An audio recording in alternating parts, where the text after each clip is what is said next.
The thing about grief is that it settles into the architecture of a house. Not in a dramatic, haunted house way, no cold spots, no whispers from the walls. It settles quietly, the way dust does. You notice it on a Sunday morning, when the coffee maker gurgles and there's only one mug on the counter. You notice it when you buy a 12-pack of soda and realize, 3 weeks later, that 11 cans are still there because you were never the one who drank it. Grief makes itself at home in the ordinary, and that is precisely what makes it unbearable.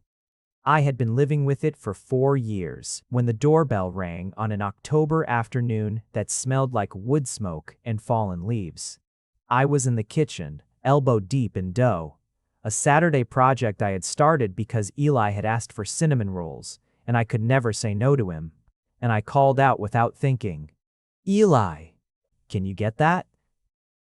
There was a pause, the familiar sound of his socked feet slapping against the hardwood floor, and then the front door opened. I heard nothing after that for almost 30 seconds, no greeting, no exchange of words. Just silence, which struck me as strange enough that I wiped my hands on my apron and walked out of the kitchen. What I saw stopped me at the threshold of the hallway.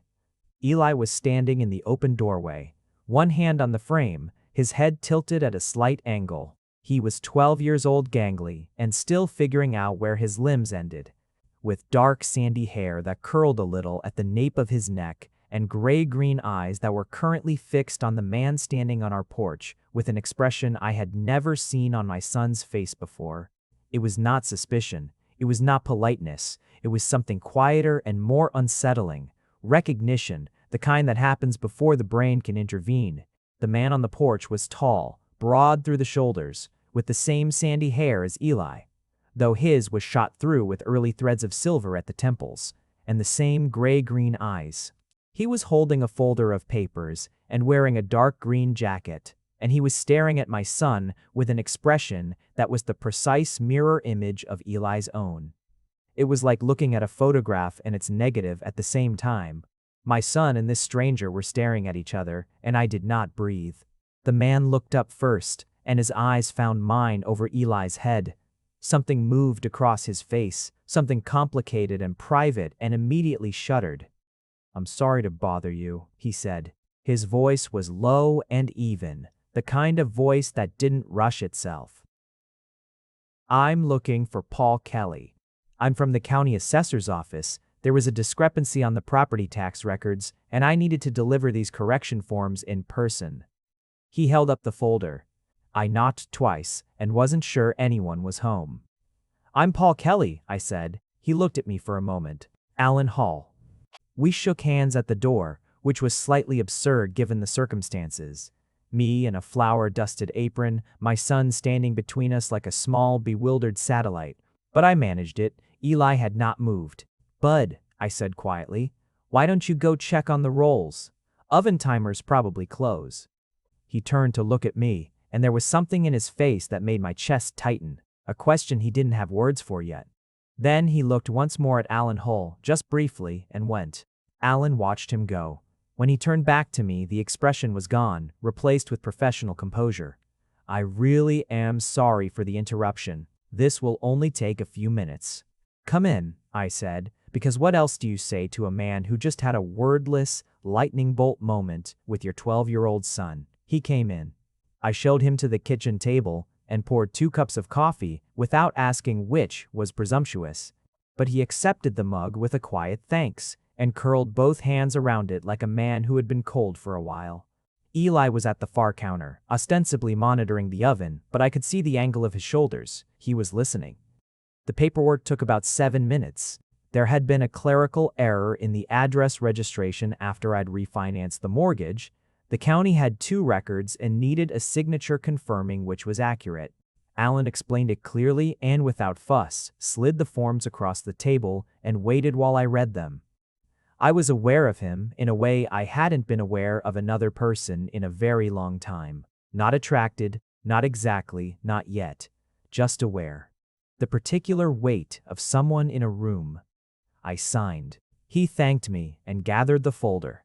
And then Eli appeared at the table with 2 cinnamon rolls on a plate, still steaming, and set them down without a word. One in front of me. one in front of Alan. Alan looked at the roll, then at Eli, who had retreated back to the counter. "Thank you," Alan said. Eli shrugged one shoulder. "They're better warm." Alan looked at me. I looked at Alan. Some understanding passed between us. The kind that doesn't need language. An acknowledgement that something had just happened. That a 12-year-old had made a decision that neither of us had made ourselves. Alan ate the cinnamon roll. I ate mine. Eli turned back to the oven and pretended he hadn't done anything. It was the strangest 7 minutes of my year. Alan Hall left with his folder and his corrected forms, and I stood at the front window and watched his car, a sensible dark blue sedan, pull away from the curb. I stayed there until it turned the corner and the street was quiet again. Just the oak tree dropping its leaves in lazy spirals and Mrs. Fairbanks across the way walking her elderly spaniel. Eli appeared at my elbow. "His eyes are like mine," he said. I said, because I could not think of a better response. "Is that weird?" "Lots of people have gray-green eyes." Eli considered this with the solemnity of a boy who was already quite good at detecting when an adult was hedging. He looked at me like he was doing math, he said finally. "What does that mean?" Like he was adding things up. He paused. I felt it too. I didn't say anything. I put my hand on his shoulder and squeezed once, and we stood there together watching the empty street. And I thought about a man with silver at his temples and gray-green eyes who had eaten a cinnamon roll at my kitchen table and left without looking back. I want to tell you the context, because it matters. My name is Paul Kelley. I'm 38 years old. I teach high school English at Millhaven Preparatory, which sounds more prestigious than it is.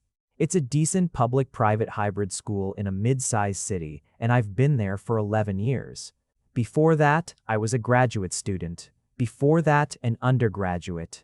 And somewhere in the middle of all of that, I married a woman named Claire. Claire was brilliant and restless and wonderful and, as it turned out, not in love with me in the way a person needs to be in love with their partner. We had Eli, planned, wanted, celebrated, and we had 7 years of a marriage that was genuinely good in many ways and quietly incomplete in others. When Eli was 7, Claire sat down with me at the kitchen table. Not this kitchen, the old apartment, the one with the radiator that clanked, and told me with remarkable gentleness that she thought she might be gay. She was not cruel about it. She was not apologetic in the hollow, performative way people sometimes are. She just told me the truth, which was that she had loved me and still did, and that she had tried for a long time to understand herself, and that she had finally arrived somewhere honest. I held her hand while she talked. We both cried. It was one of the more civilized heartbreaks I've ever witnessed, including my own. We divorced. It was hard. It got easier. Claire moved to a city 2 hours away, met a woman named Renata, and they are, by all accounts, very happy. Eli spends every other weekend and all of July with her. He loves Renata, which is a gift I try not to take for granted. What Claire's honesty also did, and this is the part I sat with for a long time, alone, in houses and apartments and therapy sessions, was hold a mirror up to me, because the quiet incompleteness in our marriage had not been only on her side. I had loved Claire. I had not been in love with her the way a person needs to be in love with their partner either. I had chalked this up to temperament, to the particular rhythm of long relationships, to the fact that I was a reserved person and passion sometimes moved slowly in reserved people. It took her naming her truth for me to find the language for mine. I was 34 years old when I admitted to myself, without ceremony or crisis, sitting in a car outside a grocery store, that I was gay. I told Claire first, because she would understand. She said, "Oh, Paul," in a voice full of a specific kind of relief, the kind you feel when you realize someone else you love is going to be okay. She brought me into her new apartment and made tea, and we talked for 3 hours, and at the end of it, I felt lighter than I had in a decade. I told a few friends. I told my sister. I told no one at school, because I was private about my personal life by nature, and because the thought of being the subject of other people's concern felt suffocating. And then I did nothing about it. For 4 years. I raised Eli. I taught my students. I read a great many books, and I did not date anyone, man or woman. Not because I was afraid, exactly. More because I had gotten used to the silence, and the silence had gotten used to me. That is where I was when the doorbell rang. The county assessor's office was not the last I saw of Alan Hull. He appeared again 10 days later on a Saturday morning. At the farmer's market 2 blocks from the school where I sometimes bought vegetables and the good sourdough bread that Eli would eat half a loaf of before we got home. I was examining a basket of late-season apples when I became aware of someone standing at the adjacent stall with a reusable bag and the focused expression of a person who was reading the label on a jar of honey very carefully. I looked. He looked up at the same moment. Neither of us moved for a second. "Mr. Kelley," he said. "Paul," I said, "please." And then, because something in me was already done pretending this was ordinary, "Alan." He almost smiled. It didn't quite complete itself, but it was close. "Alan," he agreed. We walked through the market at approximately the same pace and without explicitly deciding to, ended up buying coffee from the same stand and sitting on the same low wall at the edge of the square, watching people move between the stalls with their baskets and their dogs and their children. "Do you live nearby?" I asked. "About 6 blocks east. I've been here 2 years. He turned the paper cup in his hands. "You?" 4 years. I bought the house after my divorce." He nodded, the particular nod of someone who understands that divorce is a compressed history. "You have a son," he said. "Eli." 12. "Does he live with you full-time?" "Mostly. His mother has him every other weekend and summers." I paused. "Do you have kids?" Something shifted in his face, a brief tightening, quickly released. "No." I wanted to ask more, and I didn't. The morning held us in a quiet that felt easier than it should have between 2 strangers. "He gave me a cinnamon roll," Alan said eventually. "He does that. He's better at hospitality than I am." "You poured me coffee without asking. That's not hospitality. That's just—" I was on autopilot. He did smile then, complete this time, and it rearranged his face in a way I felt somewhere behind my sternum. We talked for 40 minutes about nothing that mattered. The market, the neighborhood, the way the city had changed since either of us had arrived, a book he was reading, the particular difficulty of teaching teenagers who had been raised on screens. He had a dry humor that he deployed carefully, like a spice you used sparingly because you understood its value. I found myself laughing twice, which startled me both times. When we parted, he said, "I'll probably be here next Saturday." "I'm usually here on Saturdays," I said. Neither of us said, "See you then." We didn't need to. He was there the next Saturday, and the one after that. By the 3rd week, we were no longer pretending to browse separately. By the 4th week, we had graduated from the wall to a proper table at the café on the corner where we sat for an hour and a half, and I learned that Alan Hull was 41 years old, had grown up in the Northwest, had worked for the county for 6 years, after a decade in urban planning, had an older brother he was close to, and a mother he called every Sunday. He liked to run in the mornings, had a complicated relationship with cooking, and had been in exactly 2 serious relationships in his adult life, the second of which had ended 3 years ago. "What happened?" I asked, and then immediately, "Sorry, you don't have to. It's fine." He was quiet for a moment. He wanted things I wasn't ready to give him. I wanted things I couldn't articulate well enough for him to understand. We were on different timelines. He looked at his coffee. I think we both knew, earlier than we admitted, that it wasn't going to work. But it took a long time to be honest about that. "I understand that," I said. He looked at me. "Your divorce?" "Partly. And other things. Being honest about things takes longer than it should sometimes." He didn't push. That was something I noticed about Alan. He did not push. He listened with a quality of attention that was so complete it occasionally made me want to look away, and he asked follow-up questions only when they were genuinely necessary. And he never made me feel that I owed him more than I was ready to give. It was one of the most disarming things about him, and one of the most terrifying. Eli asked about him, of course. "The man from the porch," he said one evening at dinner. "The one with the eyes." His name is Alan Hull, I said carefully. I've run into him at the farmer's market a few times. Eli processed this. Did you know he'd be there? No, the first time. But now? I set down my fork. Eli was looking at me with that particular 12-year-old directness that strips the social lubricant right off a conversation. We've had coffee a few times, I said. Eli nodded slowly. He ate a bite of pasta. He said nothing for a moment, and then, Good? Good? You don't do things for yourself, he said, with the devastating simplicity of a child who has been watching you closely for his entire life. Mostly you do things for me, or for school, or because you have to. You haven't done something just because you wanted to in a while. I stared at my son. How do you know that? I asked. He shrugged. I watch. He did. He always had.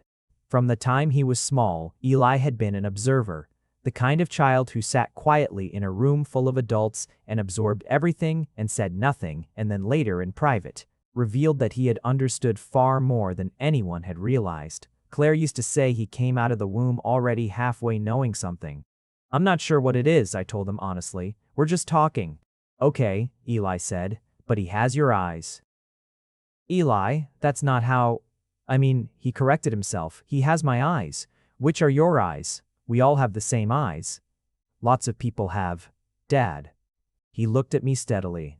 I'm 12, not 7. I closed my mouth. He went back to his pasta. November came, and with it the particular intimacy of cold weather.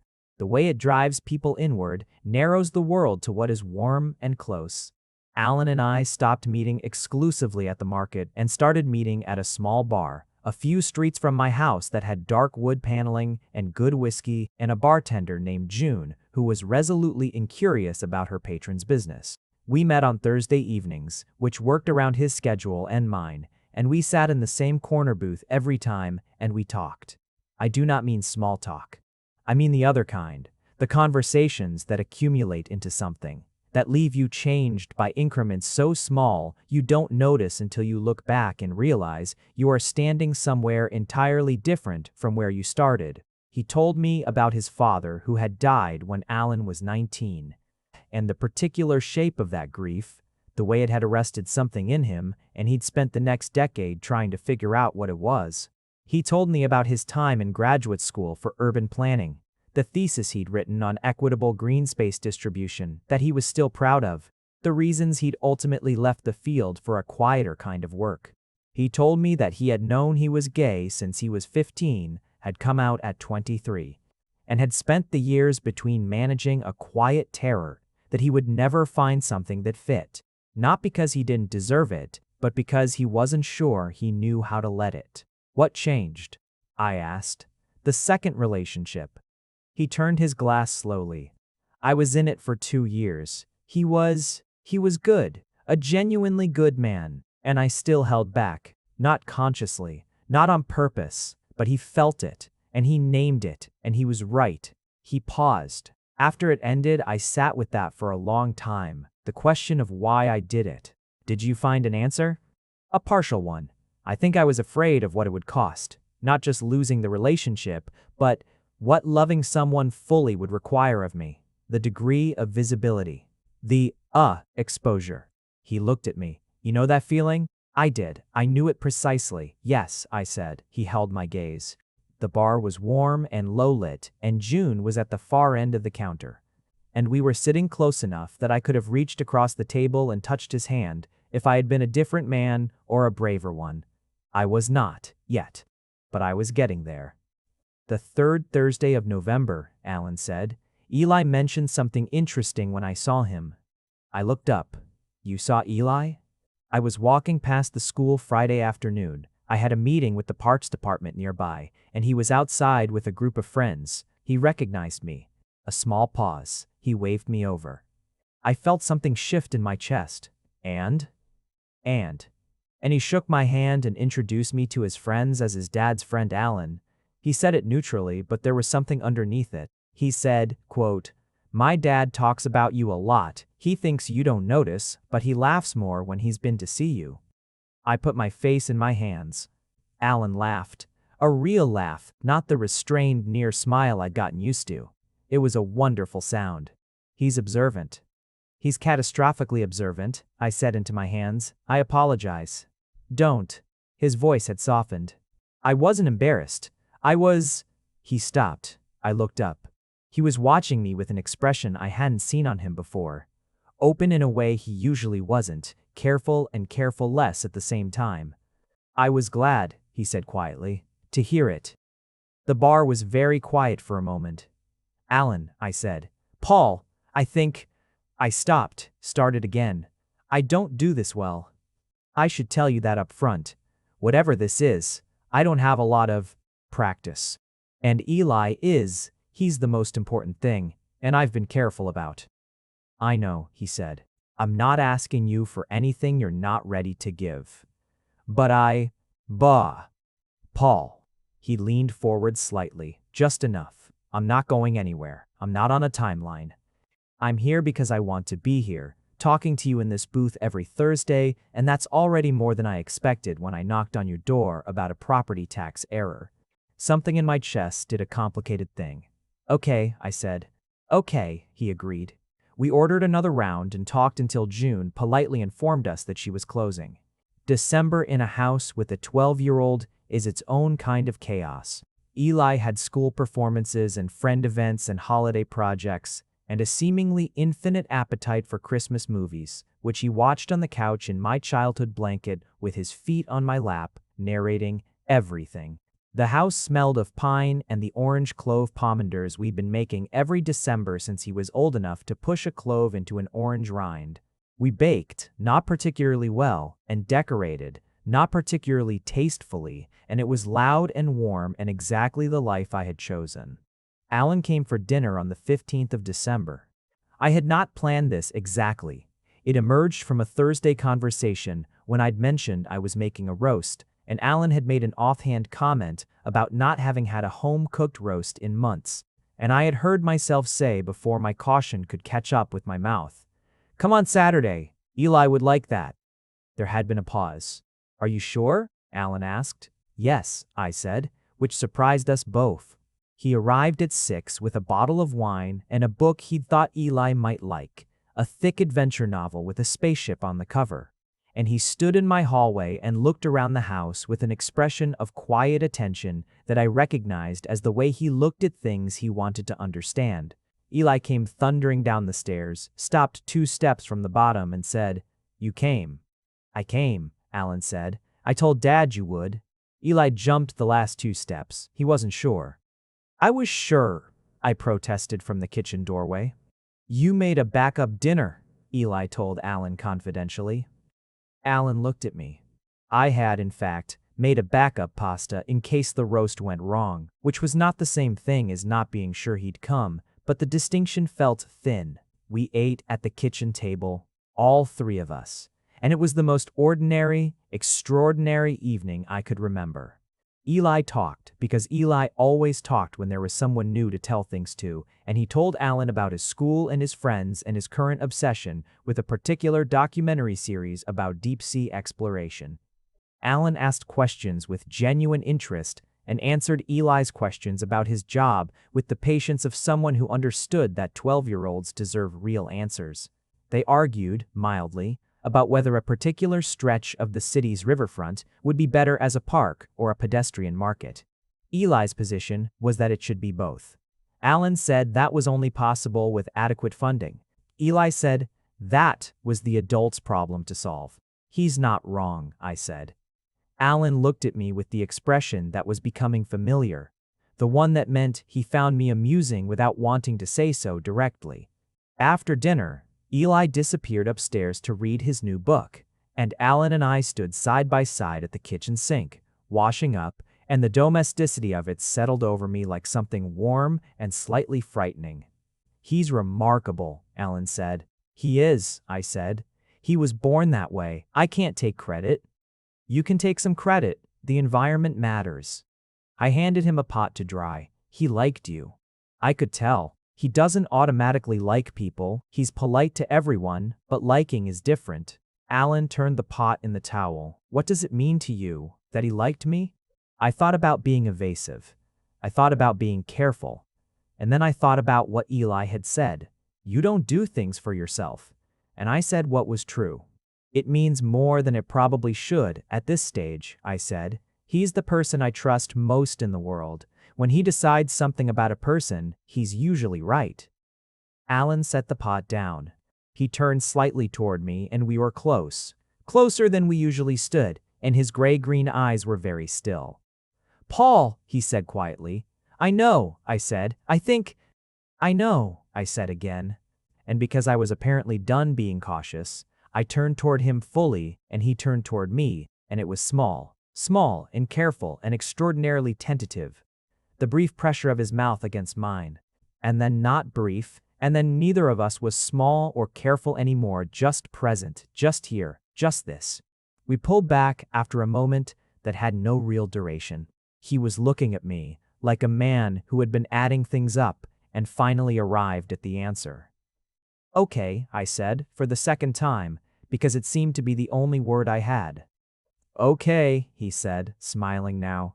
Fully, completely, in the way that rearranged his face, and it was the most devastatingly ordinary and perfect moment of the last 4 years. From upstairs, Eli's door opened. Dad? He called down. Is there pie? Alan looked at me. I looked at Alan. We both looked away from each other and I called back, There is pie, see. Can Alan have some? Alan raised an eyebrow at me. Yes, Eli, I called up. Alan can have some pie. We heard the door close again. We looked at each other and Alan laughed. That real laugh, unguarded and warm. And I thought, there it is. That's the thing I have been not letting myself want. Christmas came. Eli went to Claire's for the holiday, and Alan and I spent 3 days in a row in a state of cautious, deliberate proximity that felt like learning a new language. He stayed for dinner on Christmas Eve, and we watched an old film neither of us had seen before, and he fell asleep on my couch with his feet up and his jacket still on. And I covered him with the blanket Eli usually commandeered and sat in the armchair and watched him sleep and thought, I am in significant trouble. The trouble was the good kind. The terrifying, elating, destabilizing kind that makes you feel 16 and 40 simultaneously. I had not felt it since. Actually, I was not sure I had felt it at this specific pitch before. I had loved Claire. I had been in love with the idea of a life we were building. This was something different. It was Alan specifically, the particular texture of him, his quiet and his humor, and the way he held the world with both care and a certain ironic remove. The way his presence in a room reorganized everything around it. The way my son had handed him a cinnamon roll and decided.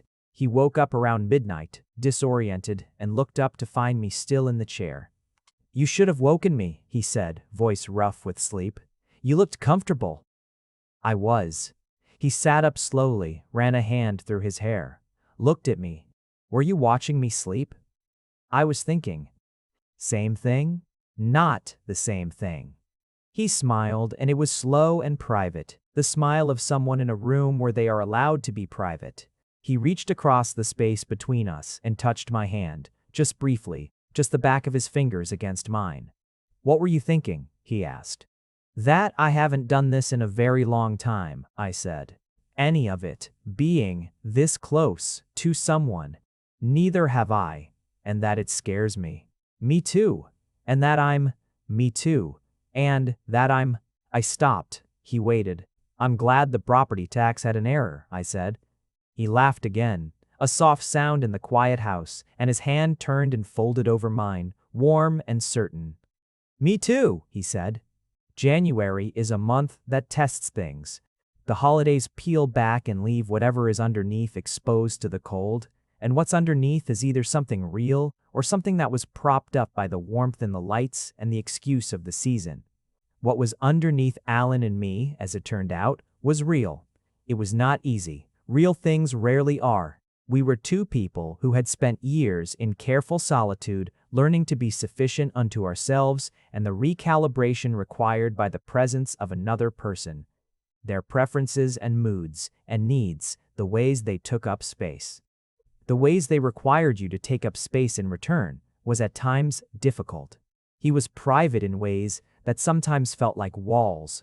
He would go quiet for hours, not in a cold or punishing way, but in a manner so complete that I sometimes stood on the other side of it wondering if I had done something wrong. I had to learn to ask, directly, without the anxiety spin, just, "Are you okay?" And he had to learn to answer, which took him longer than it might have taken another person. I was controlling in ways I hadn't recognized as control. I made plans without consulting him, not because I didn't value his input, but because I was accustomed to being the only adult in my orbit, making all the decisions. He noticed and named it, gently, precisely, and I had to sit with the discomfort of being accurately observed. These were not catastrophic frictions. They were the ordinary difficulties of two people attempting intimacy. But they were real, and we moved through them with more patience than I had expected either of us to have. What helped was that we talked, not always easily but persistently. The practice we'd built in those weeks at the market and the bar, of being honest even when it was awkward, of not flinching from the harder observations, turned out to be the thing that held us when we might otherwise have tilted apart. And Eli, who was constitutionally incapable of not being himself, helped in the way that only Eli could, which was by treating Alan with such natural and unself-conscious inclusion that there was no room left for the subject to be fraught. By February, Alan was at dinner 2 or 3 times a week. He had a particular way of arriving that I came to look for. The way he came in without a lot of ceremony, said hello to Eli first, made himself useful in the kitchen without being asked and without being in the way. He learned how Eli liked his eggs, and what the particular knocking sound the furnace made meant, and where the good mugs were versus the ones we used for guests. He didn't impose himself on the house. He learned its rhythms and matched them, which was not something I had asked him to do, but which moved me more than I knew how to say. Eli, for his part, treated Alan with a kind of warm matter-of-factness that bypassed sentimentality entirely. He helped him fix the shelving unit in the garage that I'd been ignoring for a year. He insisted on showing Alan his deep-sea documentary series and explained every segment with intense scholarly seriousness. He taught Alan 3 card tricks and then made him swear never to reveal the mechanisms to anyone, a sacred oath Alan accepted with appropriate gravity. One evening in late February, I came downstairs to find them at the kitchen table with a chessboard between them. Eli was explaining a move. Alan was listening with the focused expression he gave to things he was genuinely trying to understand. Neither of them looked up when I entered. I stood in the doorway and felt, with a force that almost knocked me sideways, the specific quality of happiness that comes not from excitement or drama, but from rightness. The satisfaction of a thing fitting where it belongs. I went back to what I'd been doing and let them have the game. March brought a crisis of the non-romantic variety. Eli's school had scheduled a multi-day outdoor education trip, and Eli, who had been looking forward to it for weeks, announced 3 days before departure that he did not want to go. He could not explain why, not precisely. He said the other kids were fine, but that the thought of 3 nights away from home made him feel like there was a stone in his chest. He said he knew it was stupid. He said he was 12 and he shouldn't feel this way. I sat with him in his room for an hour, and he told me gradually and with difficulty that he sometimes got scared when he was away from home at night. Not nightmares exactly, but a kind of ambient dread that started in the late afternoon and didn't lift until morning. He had not told me this before. He had been managing it alone for what seemed like years, the way children sometimes manage things they believe they should have outgrown. I did not tell him it was fine or that he'd feel better once he got there. I listened until he was done, and then I told him that what he was describing had a name and was not a character flaw, and that I wished he had told me sooner so we could have helped him with it. I told him we would call his doctor and talk to someone, and that the trip was not mandatory and there was no shame in not going, but that we should make the decision together rather than alone. "Does Alan know about stuff like this?" Eli asked. "Like what causes it?" I blinked. "Why, Alan?" He shrugged. He's calm. When he explains things, it makes sense. I called Alan that evening, not to pass the problem off, but because Eli had asked, and because I was learning to let people in. Alan came over the next morning. And the three of us sat at the kitchen table and he talked to Eli, not at him, about anxiety and the body's alarm systems and the difference between danger and the feeling of danger. He was clear and unpatronizing and patient, and Eli listened with his chin in his hand and asked 2 clarifying questions. Eli went on the trip. He texted me at 9:30 the first night. It was okay. I didn't sleep great, but it was okay. He texted Alan the next morning. The lake was cool. I did not find this out until Eli mentioned it. Alan had not told me. He had just answered. I told Alan about it that Thursday. He was quiet for a moment. I hope that was all right, he said. It was more than all right, I said. You didn't have to do that. He needed an answer. I had one. I looked at him across the bar table. Alan, Paul, I paused, chose the word deliberately without hedging it. I'm in love with you. The bar was quiet. June was at the other end of the counter. The low amber light sat over everything like a held breath. Alan's face did something I hadn't seen it do before. Not the partial smile, not the careful composure, not the full warmth. It opened, fully, in a way that looked almost like relief. I've been in love with you, he said, since you poured me coffee without asking and didn't apologize for it. I laughed, startled. That was the second week of October. I know. You didn't say anything. You weren't ready. And now? He reached across the table. His hand closed over mine, warm and steady and certain, and he held it. Now you are, he said. Spring arrived in the gradual, unremarkable way of real springs. Not dramatically, not all at once, but in increments, the forsythia going yellow at the end of the block. The smell of mud returning to the air. The evenings gaining minutes of light, like interest accumulating. I opened the windows on a Saturday in April, and the house breathed, and I thought about how differently it felt now to be in it. Alan and I had not made formal declarations about what we were to anyone outside our own orbit. We were together. This was simply true and understood by the people close to us. But we had not had the conversations that turned something private into something public, and I did not push for them. He was careful about his privacy. I was careful about Eli's. We moved at the speed that felt honest. But in April, something shifted. Eli was working on a school project, a family history, the kind that middle school teachers assign without fully considering the variety of configurations that term might contain. He'd interviewed Claire and me and Renata and my sister, and he had assembled a portfolio that was, by any measure, quite good.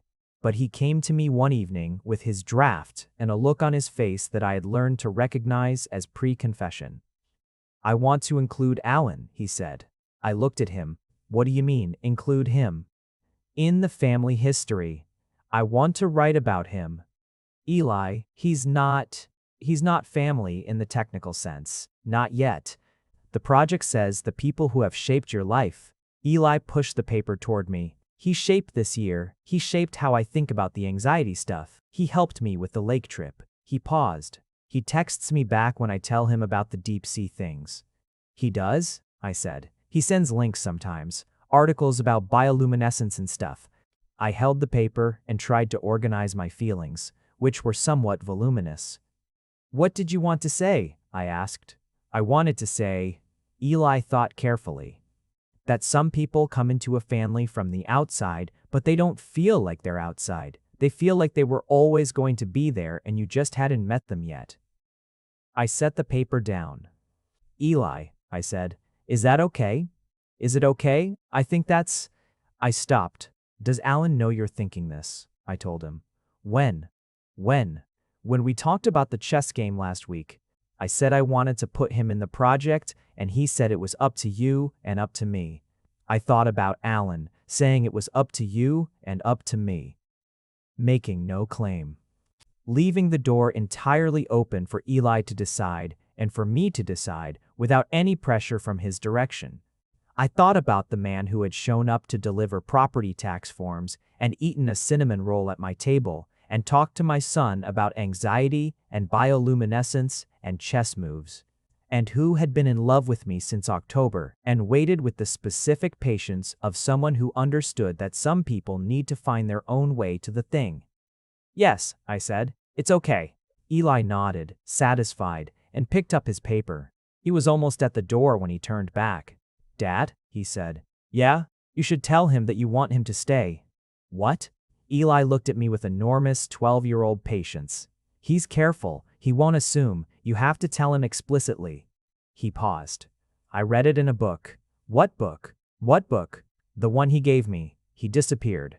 I sat at the table and stared at the project paper and thought about the galaxy-brained inscrutability of my son, and then I called Alan and said, "Can you come over?" Not Thursday. Tonight? He said yes before I'd finished the sentence. He arrived 40 minutes later, jacket still on against the spring evening chill, and I met him at the door. We stood in the hallway. Is everything okay? He asked.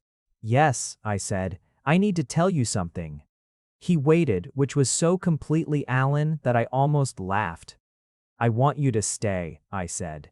Not just as the Thursday thing or the dinners. I want this to be what it is, officially. To be a thing that's named. I want Eli to be able to put you in his family history without me hesitating, because there is no part of me that hesitates about what you are to us. I stopped, steadied. I love you, and I want us to be together, properly, with all of what that means. Alan looked at me for a long moment. Paul, he said. I know it's Paul. He stepped forward and took my face in both hands, and he kissed me, slow and deliberate and completely without ambiguity. And when he pulled back, his forehead was against mine. I have been waiting for you to say that for 6 months, he said. You could have said it. I didn't want to push. I know. I put my hand on his chest. I know you didn't. From upstairs, did he say yes? Alan pulled back enough to look up at the ceiling. Yes, Eli, he said, louder. He said yes. Good, Eli called back. I already put you in the project. Alan looked at me. I looked at Alan. We both laughed, helpless, standing in my hallway in the spring evening with my son eavesdropping from the top of the stairs. He put me in the project, Alan said. He said you were always going to be here, I told him, that we just hadn't met you yet. Alan was quiet for a moment. When he looked at me, something in his expression had shifted, open again, in that full and rare way. Smart kid, he said. Catastrophically observant, I agreed. He pulled me back in, and I let him, and outside the forsythia was going yellow, and the windows were open, and the house was breathing. Summer was full. Claire took Eli for July, and I drove down twice to have dinner with all of them, something that had taken years to arrive at, but now felt like its own kind of grace. The 4 of us, and Renata, around a table, Eli at the center of everyone's affection, like a plant grown toward every available light. On the second visit, Claire caught me at the door with a look I had seen before, the one she used when she was about to say something she had been holding for a while. Alan, she said. What about him? Eli talks about him. Constantly. She smiled. The slow one. He sounds good, Paul. He is. And you? I thought about all the things I could say. I'm good, Claire. She hugged me. It was the hug of someone who knew the full history and was glad to have arrived here with me. I held on for a moment longer than I usually would. Thank you, I said, for being honest, 4 years ago, for what it made possible. She pulled back and looked at me. Her eyes were bright. Thank you for the same thing, she said. August was the month it got complicated. Alan's brother David called on a Tuesday afternoon. I knew something had shifted when Alan showed up that evening. Quiet in a way that was different from his usual quiet, waited, turned inward. He told me about it over dinner. David's wife had been diagnosed with a serious illness. David was managing, but the family was frightened, and Alan was already thinking about what it would mean, whether he needed to go, whether he could take leave, whether the distance between here and his family was a thing he could afford right now. What do you want to do? I asked. I want to be here, he said. And there. Those aren't mutually exclusive. I know, but He paused. The old thing moved across his face, the closing off, the retracting. I watched it happen and waited.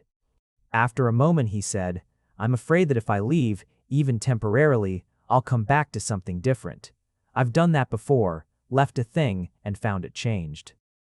Alan, I know it's not rational. It's rational. It's just not accurate. I set down my fork. I am not going to change because you go take care of your family. I will be here when you come back. Eli will be here. The house will be here. The Thursday bar is not going anywhere. He looked at me. "Go to your brother," I said. "We'll talk every day. Eli will probably text you about fish." Something shifted in his face. "Fish?" he said. "He's moved on from deep sea to freshwater ecosystems. He found a documentary about river biodiversity." Alan's mouth curved, the familiar partial smile. River biodiversity. He's very passionate about it. He reached across the table and touched my hand. The same gesture, always the same, and held it. 2 weeks, he said, maybe 3. "We'll be fine," I said. He went. He called every evening and texted during the day, and Eli sent him a link about a particular species of lamprey with a note, not as gross as it sounds, actually kind of amazing. Alan sent back, "Absolutely terrifying, thank you." He stayed 3.5 weeks. When he came back, his brother's wife was stable, David was holding together, and Alan arrived at my door at 7 in the evening on a Thursday with his bag still over his shoulder and his eyes tired, and I pulled him inside without a word and held him in the hallway for a long time. "Okay?" I asked, into his shoulder. "Better," he said. "Now." Eli came down the stairs, took in the scene, said welcome back with enormous dignity, and went to the kitchen to make tea. Alan lifted his head and looked toward the kitchen with an expression so full of quiet gratitude that it made my chest ache. "He made tea," Alan said. "He makes tea when he thinks someone needs it," I said.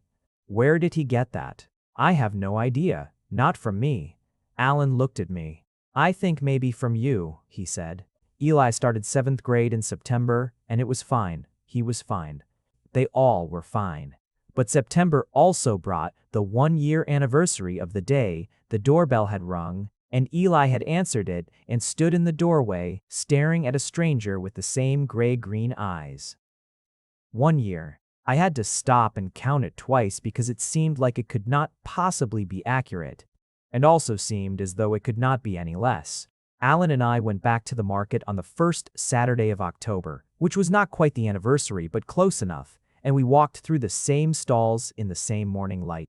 And somewhere between the apple stand and the honey vendor we were holding hands, which was something that had become entirely unremarkable in the preceding months, but which I noticed specifically on that morning. I noticed it because of a man who passed us going the other way, 50s gray-haired, with the look of someone who had been in the city a long time, and who glanced at us and looked away and then looked back briefly with an expression that was not hostile, but was not warm either. The particular look that some people gave, not always consciously, that communicated a mild confusion or displeasure at the ordinariness of what they were seeing.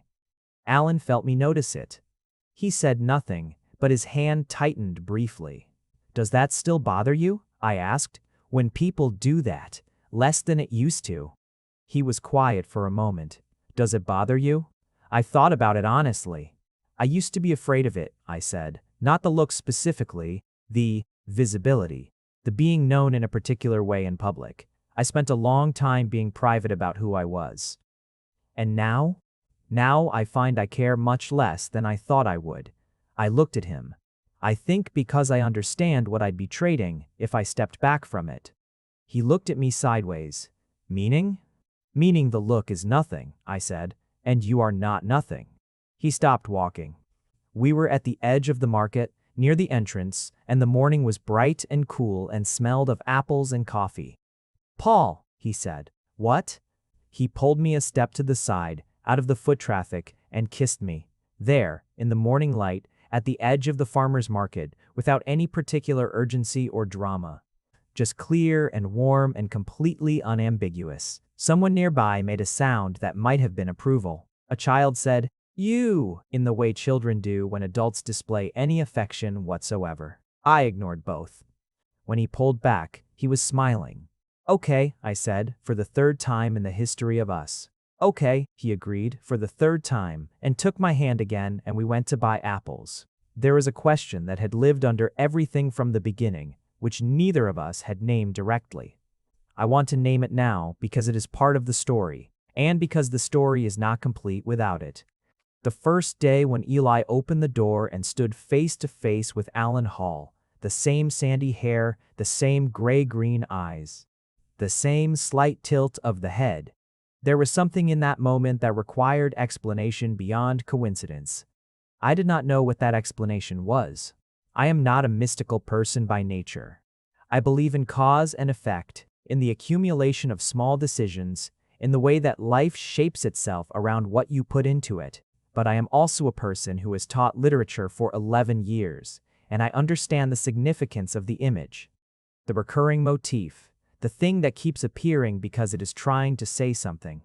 My son looked like Alan Hull. This was a fact, not an absolute fact. Eli had my features and Claire's proportions and his own particular expression of all of it. But the eyes, the hair, the tilt of the head, these were Alan, and they were Eli. And the moment they had looked at each other across my threshold, they had both felt it. I have thought about this for a year. I have no clean answer. What I have, instead, is a series of smaller observations that together constitute something. Eli, who had grown up without a second parent in the daily sense, with Claire present and loving, but at a distance, with me as the primary and constant person, had built himself around a particular shape of absence. Not bitterly, not in a damaged way, he had built around it the way a tree builds around an obstacle, finding another path, but the shape was there. And Alan, who had spent years learning to hold back, who had left relationships before they could cost him the exposure of being fully known, who had driven to a house on an ordinary October afternoon to deliver paperwork and found himself eating cinnamon rolls and unable to leave. Alan had his own particular shape of absence. What I think is this: that the story does not require explanation beyond the fact that it happened. That sometimes a 12-year-old opens a door and looks at a person and something in both of them says, "There you are." Not in a supernatural sense. In the oldest, most ordinary human sense. The sense of recognition across the distance between selves that has always been what love is about. What I think is that Eli was not surprised. He had handed Alan a cinnamon roll before I had made any decision at all, because he already knew. And so, in his way, had Alan. He had sat at my kitchen table and eaten it, and he had come back to the market and back to the bar and back to dinner, and he had texted my son about fish. And he had been patient past the point that patience is required, and he had waited for me to arrive where he was already standing. On the first anniversary of the day, Alan knocked on my door. I made cinnamon rolls. Not because I had planned it as a gesture, or not entirely. I just found myself standing in the kitchen on a Saturday morning thinking about the smell of that afternoon, the flour on my apron, the silence from the hallway, the way Eli had appeared at the table with a plate. Alan arrived at 10.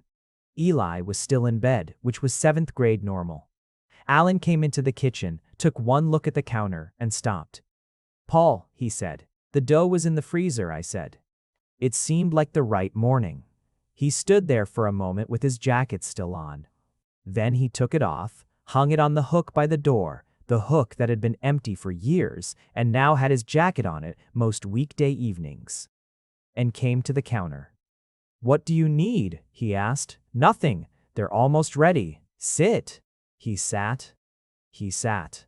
He watched me move around the kitchen with an expression that I now knew well, the one that meant he was memorizing, that he was filing something away to carry with him. "What?" I said. "Nothing," he said. "Just watching." "That's unsettling. You're not unsettled." I was not. That was true. I had spent years being unsettled by proximity, and here was Alan Hull in my kitchen on a Saturday morning, watching me pull cinnamon rolls from the oven, and I was completely at ease. More than that, I was at home in the fullest sense of the word. At home in my own skin, in my own life, in the particular shape of the morning. Eli appeared eventually in the doorway in his pajamas with sleep-crushed hair, took in the scene, and said, Oh, with a satisfaction that was almost comical. Cinnamon rolls, he said. Cinnamon rolls, I confirmed. He sat down across from Alan. Alan poured him a glass of juice without being asked, which Eli accepted without comment, because this was simply the way things were now. We ate at the kitchen table, the three of us, in the autumn morning light, and it was unremarkable and warm and exactly sufficient. After a while, Eli said, "So what's the plan today?" "Alan and I were thinking of going to the arboretum," I said. "You're welcome to come." Eli considered this. "The arboretum has a pond," he said to Alan. "It does," Alan said. "There might be interesting aquatic stuff." "There might be." Eli pushed back his chair. "I'll get dressed," he said, with the air of someone doing us a favor, and disappeared. Alan looked at me across the table. I looked at Alan. "Aquatic stuff," he said. "He'll narrate the entire pond," I told him. "I know." He said it like it was one of the better facts about his life. I reached across the table and touched his hand. He turned it and held mine, and outside the oak tree was beginning to turn, and the street was quiet except for Mrs. Fairbanks's spaniel, which had survived another year and was ambling past the window in its elderly, dignified way. "Okay," I said. "Okay," he said. He did not let go of my hand. Later, I will try to explain to people the exact nature of what happened to me in the year that followed the doorbell. I will try to explain that it was not dramatic, not a grand declaration or a crisis or a moment of sudden revelation. I had already done the revelation, alone, in a grocery store parking lot at 34. What happened at 38 was something quieter and more durable. The slow, unglamorous process of allowing a life to include another person. Of choosing again and again, in small ways and large ones, to let something matter. What happened was a man at a farmer's market with a reusable bag and careful eyes. What happened was a son who opened a door and felt, in his bones, something I was too careful to feel yet. What happened was coffee poured without asking, and cinnamon rolls offered without ceremony, and Thursday evenings in a corner booth until we were the last ones there. What happened was patience, his almost past comprehension, and my own eventual willingness to meet it. What I want to say, though it sounds too simple for what it means, is this. I let my son answer the door, and he looked exactly like the man standing on the porch. And in that moment, some part of the universe folded over itself quietly and said, "Here. Start here." Eli is 13 now. He is still catastrophically observant. He recently told Alan that bioluminescence and human emotion have something in common, that they both involve producing light in dark conditions. And Alan spent a full 10 minutes engaged with this theory. And I stood in the hallway listening and thought about the fact that I had not known 1 year and 2 weeks ago that my life was about to contain this exact thing. And I felt the particular vertigo of gratitude. Alan is still careful, he is still private, in ways that are now simply part of the shape of him, the way the grain of wood is part of the wood. He has gotten better at asking for what he needs, and I have gotten better at making space for him to need things. He has a coffee cup on the second hook in my kitchen, and his running shoes are by the back door, and his jacket is on the hook that was empty for years. I am still a reserved person. I still find proximity alarming at the exact same time that I find it necessary. But I have am learning, it is an ongoing education, that the alarm is not a warning. It is just the feeling of something real coming close enough to matter. Some things do not resolve into clean lessons. Some things remain what they were, particular, specific, irreducibly theirs. The exact weight of Alan's hand.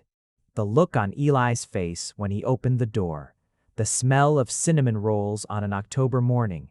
The way a corner booth in a low-lit bar can become, over weeks and months, as familiar and necessary as home. I am not a man who speaks easily about love. I am a man who teaches other people's words about it, who has handed teenagers Shakespeare and Fitzgerald and Morrison and asked them to find in those pages the thing that is true about being alive and wanting to be known. I have done this for 11 years, and I think I was always, on some level, pointing towards something I had not yet arrived at myself. I am here now. We are here. The door was opened, and the man was standing there, and my son, who was always wiser than the situation strictly required, handed him a cinnamon roll and made the decision for both of us. The rest is ours. The rest is this. The Arboretum on an October afternoon, Eli narrating the pond in his scholarly, passionate, unstoppable way, and Alan walking beside me with his hands in his pockets and his gray-green eyes on the water. And the leaves coming down around us in slow spirals, like everything unhurried and right, like everything that has finally found where it belongs. If you made it to the end, you're my kind of person. Leave a subscribe, comment down your favorite part of the story, and if you want early access to videos, exclusive content, or just want to support the channel, make sure to join our Patreon. Link is in the description. Even one member genuinely means the world to me. See you in the next one.